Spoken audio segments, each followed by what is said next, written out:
perempuan itu jangan sampai yang paling baik untuk kita ambil faedahnya adalah jangan sampai perempuan itu dia menjadi satu hal yang menghalangi laki-laki untuk birrul walidain kepada orang tuanya. Ini banyak contohnya.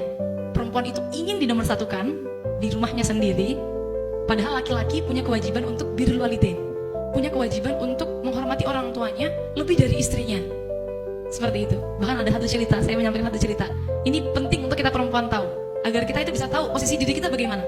Sebenarnya untuk berkarir itu, kalau tadi saya juga bilang ke sama ibu, pintar-pintarnya perempuan komunikasi dengan laki-laki. Kan Ridho itu kan harus pintar komunikasi sebenarnya. Kalau kita perempuan pintar komunikasi, kita perempuan pintar untuk membagi waktu, merayu dan sebagainya seperti itu, maka nanti akan muncul Ridho. Maka akan nanti muncul namanya kesalingan dalam rumah tangga. Jadi pintar-pintar komunikasi. Jangan sampai kita tuh ingin menonjol terus, jangan. Contoh demikian, ada satu kasus zaman Kanjeng Nabi. Sahabat itu ketika naza dituntun talqin sama sahabat yang lain, sahabat Umar, tidak bisa baca la ilaha illallah, tidak bisa baca kalimat tauhid, tidak bisa. Sampai bingung para sahabat ini, kenapa? Tanya ke istrinya, Bu, kenapa suami sampean kok tidak bisa baca la ilaha illallah ketika naza? Suami saya selalu jamaah di Masjid Nabawi. Dawuh istrinya, kata istrinya, suami saya itu selalu puasa setiap hari. Sebegitu ya, ibadahnya. Lalu akhirnya matur sahabat ini kepada Kanjeng Nabi, karena tidak bisa para sahabat yang menuntun talqin tadi matur kepada Kanjeng Nabi karena sahabat ini tadi tidak bisa baca la ilaha illallah. Ketika matur sama Kanjeng Nabi ditanya, apakah dia punya ibu? Oh iya, masih punya Kanjeng Nabi. Ya sudah, sowan sana. Suruh sowan ke ibunya, dawuh ibunya, Bu, ini anak panjenengan tidak bisa ditalqin la ilaha illallah ketika nazak, tidak bisa keluar rohnya. Dawuh ibunya, biarkan.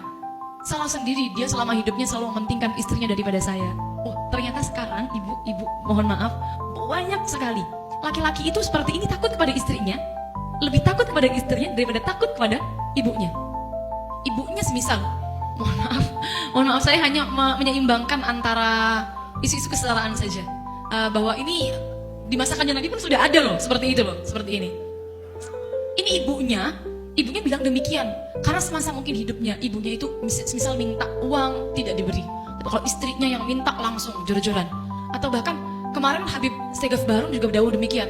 Ada suaminya didatangi oleh ibunya minta uang sekedar hanya 50.000 oleh ibunya, tidak diberi karena dia takut, ntar saya izin dulu sama istri saya, Bu, seperti itu.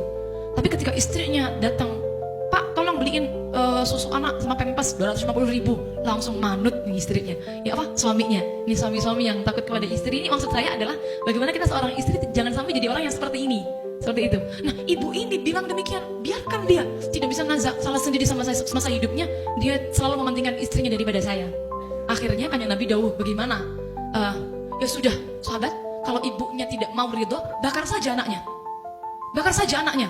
Di depan ibunya Nabi Muhammad dawuh demikian, bakar saja anaknya. Percuma ibunya nggak ridho, nanti kalau dia tidak dibakar di dunia, dia dibakar di akhirat dengan api neraka.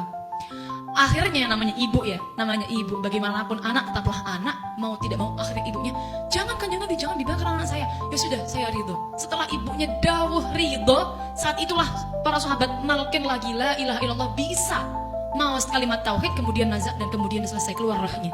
Maksud saya ini pelajaran penting bagi kita sebagai seorang istri. Saya banyak sekali mendapatkan curhatan. Istri-istri ini curhat, suaminya lebih mementingkan ibunya. Lebih mementingkan ibunya. Istri-istrinya yang curhat, suaminya lebih mementingkan ibunya. Saya jawab, loh, seharusnya demikian memang. Kita sebagai seorang istri harus pengertian. Kalau suami masih punya ibu, memang prioritas adalah ibunya. Kita yang nomor 2. Yang penting suami sudah melakukan kewajiban-kewajibannya kepada kita. Jangan sampai kita menjadi penghalang antara suami dengan ibunya. Itu yang penting. Itu termasuk adalah beban ganda.